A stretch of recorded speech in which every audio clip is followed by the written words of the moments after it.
So Thomas Kuhn was somebody who wrote this little book years ago, like in the, I think, 64 or something like that, in science, where he invented the idea of the paradigm shift. Everybody's heard about paradigm shifts. Okay. Yeah. And what it had to do with was something being a revolution in science. And the cool thing was that he noticed that there was a whole pattern to it, where there would be what he called normal science, normal meaning the norm, right? Where there's just the data collection, fitting the theory of the time. So you're building on the theory that you have at the time. And then, that would be here, and at the time, this would be like the Ptolemaic universe, okay, pre-Copernicus. And so this is an example of it. The Darwinian revolution would be another one. But the Ptolemaic universe, this would be where Mars and Earth, the sun, I meant to color this, you have the colored version in your packet. The sun and Mars are circling the Earth, because the Earth is the center of the universe. This is like what the religious view of the world was. And then they had to account for weird data that looked funny because Mars wasn't really behaving like it looked like it was circling the Earth very well. So there was these epicycles, is that what they call them? Where it looked like Mars was doing this little loop. In order to explain the way Mars would go like that and continue. That's what Mars does in the sky, because it's not circling the Earth. Anyway, so what happens in this model is that you get anomalies like that, things that don't seem to fit. And so you start observing anomalies. So you observe that about Mars, you observe that about Jupiter, you observe that about Neptune, and pretty soon you've got a crisis. You've got a crisis in the view of the universe, the view of the world. And so science is going through this crisis that ends up being called a revolution, and the only way to deal with all of this data that does not fit is to throw out the theory that's holding it together. So toss it out and have Copernicus come along with some others. I'm not going to do a whole science talk here, but Copernicus comes along and says, and gives a different explanation for the data. Puts the sun at the middle, and then Mars, and then Earth, and voila, we have a new paradigm. So instead of striving to make it work, you know, with these epicycles, all these drawings of how complicated, what those planets were doing in order to make it around the Earth, they just kind of throw out the paradigm, so that he throws out the paradigm and gets a new one. And now we have normal science again. Then it starts building up again, where the data is now fitting the new paradigm. So now we're going to look at what does it look like up there when these planets are circling the Earth instead. I mean circling the sun instead. So that's the scientific version. Now, here's the Winellian translation into personal life, where I think that what we do on a personal level is the same thing. How many of you have, so in the supernatural world, supernatural agency means that it's supernatural things that are causing. There's God and the devil, the things that are causing, like the rainbow is because God put it there because he's sorry he drowned everybody. People and animals and everybody are here because he put them here all of a sudden. We're going to die and go to heaven and hell. All of our explanation for everything. We feel bad and we are having problems because we're sinful. All of our explanations, just like these are all explanations that fit that paradigm. All of our explanations from the supernatural paradigm are like a normal science, and all of the things that we've been taught are within this supernatural paradigm here. Then we start observing anomalies. How many of you started observing anomalies? Like, wait a minute. You can start observing. How kind of anomalies did you start finding? Coffee's actually good for you. I had one where, we had to go, in high school, we went to confession every once in a while, like on a schedule. And the last time I realized I hadn't sinned because I hadn't intended to do anything wrong. So I didn't go, which was, you're not supposed to do that. Right. So your own life didn't fit the did not fit the model. Nope. Right. Did anybody start discovering any problems with the Bible? Mm-hmm. Mm-hmm. Is this really the Word of God? Mm-hmm. What, a group of men decided what was the Word of God? A group of men decided this, yeah. Found a lot of inconsistencies. Finding inconsistencies in the Bible. I took a women in Christian missions class, and our professor actually was like super like radical liberal feminist. So she was like taught a lot about the things that were like outright manipulated, like in the text, and how like women's roles were and the importance of women were obscured, like on purpose, like that the mental gymnastics that male theologians will do to say that women couldn't have been apostles. Yeah. Okay.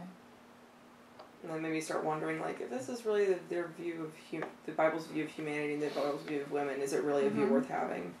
Okay. Right, well, I was sensing the misogyny, outright hatred and, Okay. murder and femicide. Okay, so moral problems. Yeah. Okay, so we have different kinds of problems, right? We have moral problems, the genocide. The genocide all over the Old Testament. Okay. Realizing that half the New Testament wasn't written by the people that they claim to be. Okay, the New Testament wasn't written by the people they claimed, right? Started with the Old And then Testament. with the moral issues, it's not just the Bible, right? Right, it's with church Did you have any problems?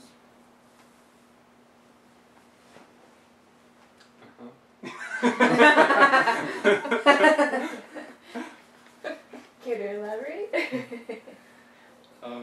No, you're covering it well, thank you.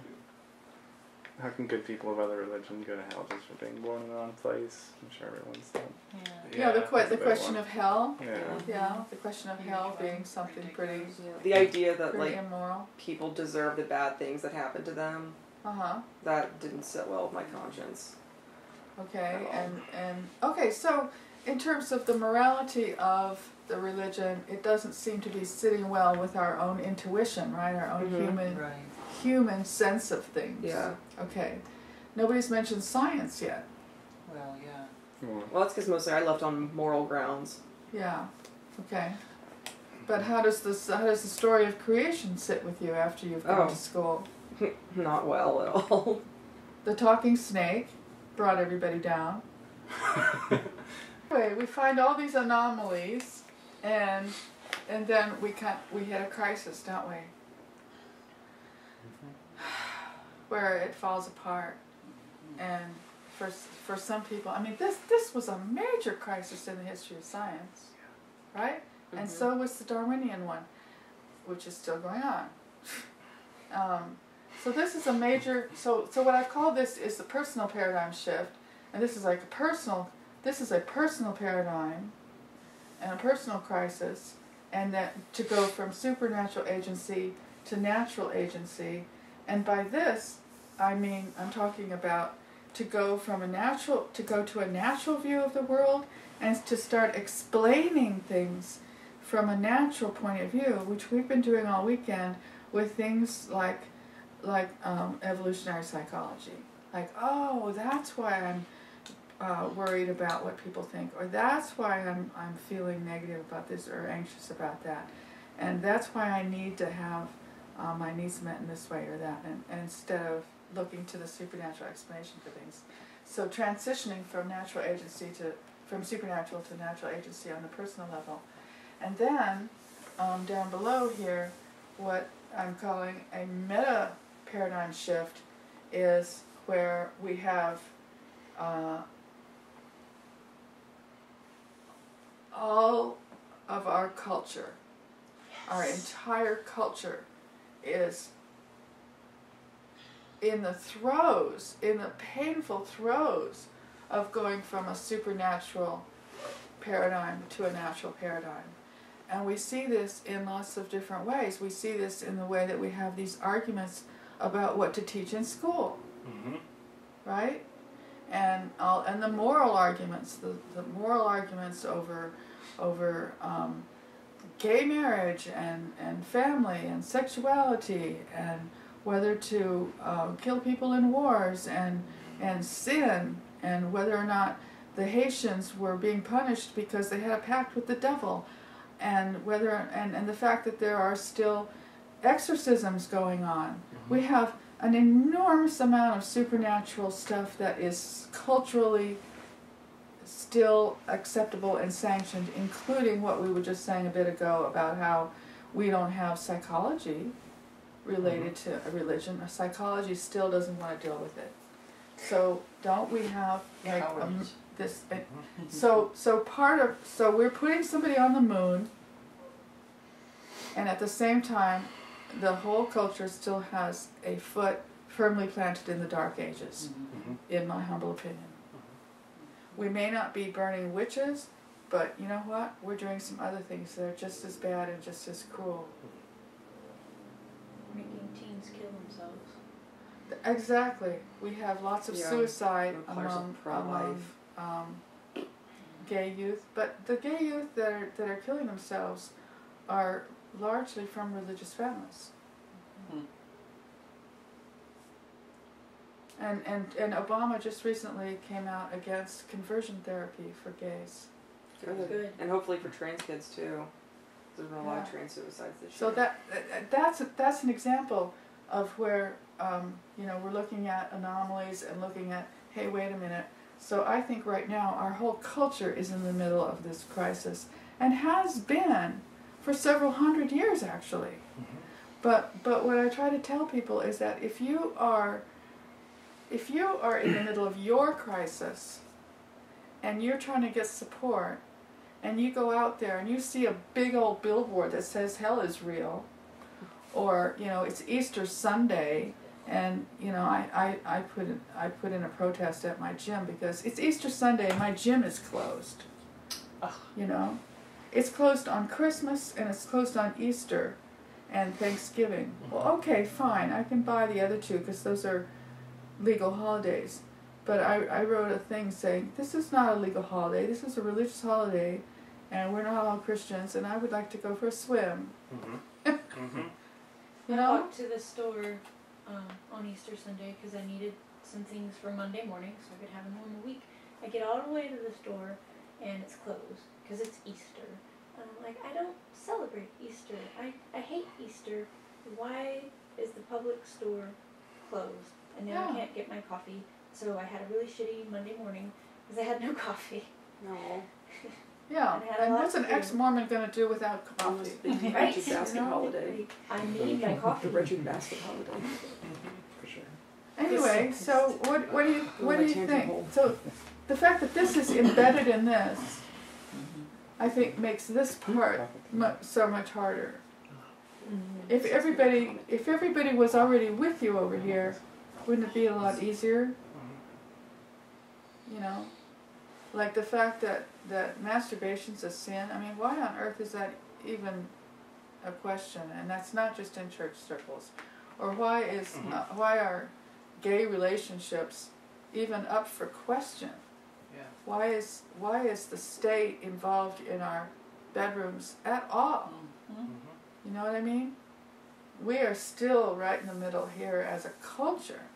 So for people to be in crisis over their own personal lives, it's not just personal by any means. I mean, William Lane Craig, you know, he should be off the air. I mean, Jesus, we don't need to listen to that in the public arena. He's the guy that debates, he's the apologist that debates these things, that makes people doubt their own transition. And he's, or that guy that debates the science guy. Oh, Ken Ham? You know? The guy who was the... And why do we have museums for creation science? Creation science. Oh, I mean, it is in Kentucky, so...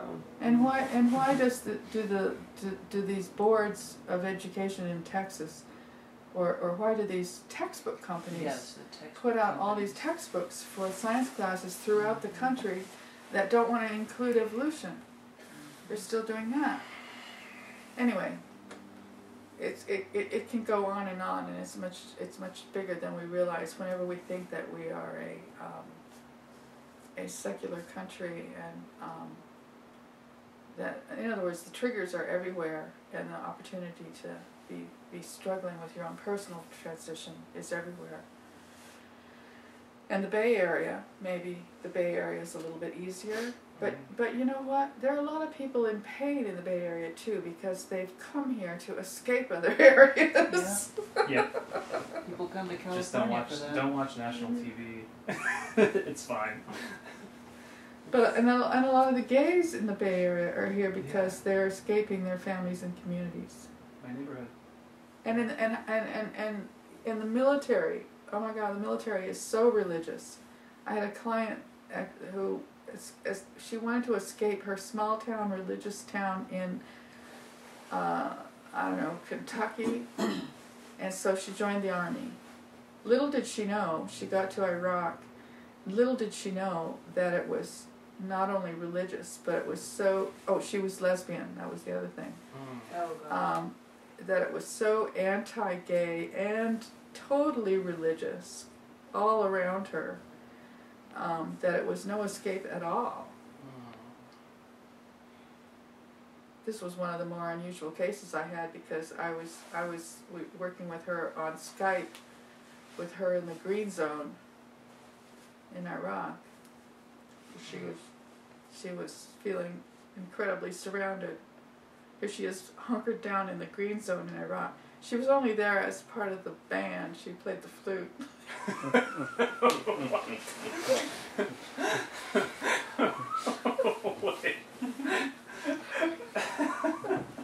She don't leave me alone. I'm with the band. I'm just with the band. Yeah. No, she was in the band. Anyway, she finally got out of there. Moved to Germany to be with her girlfriend. But anyway, reactions to this. Anybody relate? Mm-hmm. Yeah. Oh, yeah. A lot. Maybe Does it make you feel any better to know what you're dealing with? This is my goal, is to help you know what you're dealing with, because I think it helps. It's nice to know too, because for the nascent stages of my deconversion, and even still sometimes now, I felt like I was like I'm going crazy. The rest of the world is going on and not struggling, and I am like losing my mind over here. And it's actually really refreshing to learn and realize that really as a culture we are, like you said, in the very painful throes of moving from the supernatural view of the world to a more natural, observable one that we can work with. It's encouraging that we are moving from it. Like, at least we're in the crisis part. Yeah. At least we're in crisis. Yeah. Yeah. Never heard those